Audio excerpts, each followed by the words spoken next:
Yes, I think I have COVID and I'm pretty sure it's that. But let's start with the video. This year I would describe it as one of the hardest ones, but most amazing, because I tried so many new things that I was really excited to try, and I finally accomplished some things. So yeah, that's part of the good part of this year.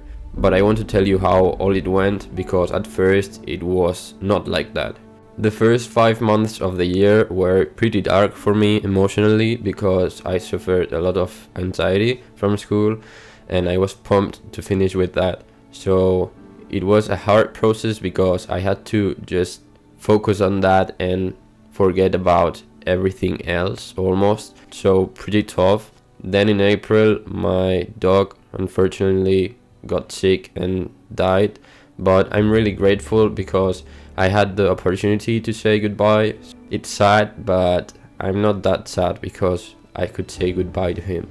Then 2 months went on and I graduated, which I was really excited because I was finally finished. I had a lot of plans, which I didn't do during May and June because I was just feeling for the first time in more than a year or two not having any anxiety, and it was really amazing. So I was just relaxing all the time, which was good but bad because I wanted to do something with my life. So in June I did something and I got a tattoo in my butt in my butt cheek up here of a scooter, which means a lot to me. Then everything went really well. So I went to Greece for 2 weeks with some friends and it was actually amazing. We had a lot of fun and a lot of adventures that we didn't know we would have, but that's the point of traveling. Then we came back and I went to the Pyrenees for 3 weeks and I spent time there with family and friends.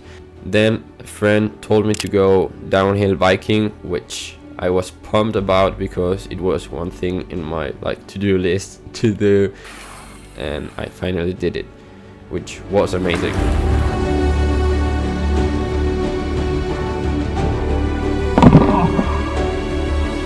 Then after those 3 weeks I went to France for 5 days and I brought my scooter there. So finally I reconnected with that, which was difficult because it was not my local skate park and I was feeling a little bit rusty.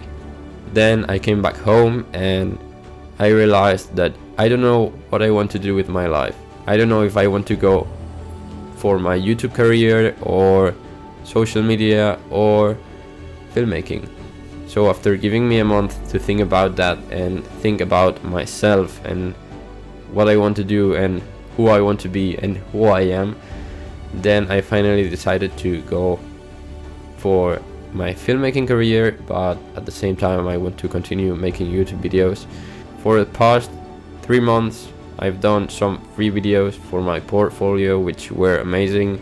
I got to work with some BMX riders from Colombia and yeah, some other people, which is really cool because I really like sport, extreme sports, as you know, and filming those kind of sports, like, it's really easy for me because I've been doing that for a while now. So taking that as a work, it's really cool. And I've done my first client videos, which were paid, and yeah, I'm not getting a lot of money, but it's okay. I'm still living with my parents and I don't have to take care of that for now. This year was amazing because I learned a lot and I'm learning still every day, and I'm really happy about my life. Sometimes I'm like thinking, wow, my life is really cool, like it's what I've been dreaming of for the past 2 or 3 years. So I'm excited for this new year because 2022 is going to bring so many new things as this year did, and I'm excited to travel, to do so many things that I can't describe them because I don't really know them all. So I hope you had a great year too. Today is the last day of the year and I'm sick. I'm here in home stuck, but I'm still working, and that is going to get me to some places that I still don't know I'm going to get. So yeah, I hope the guy of the future, it's just in an amazing place.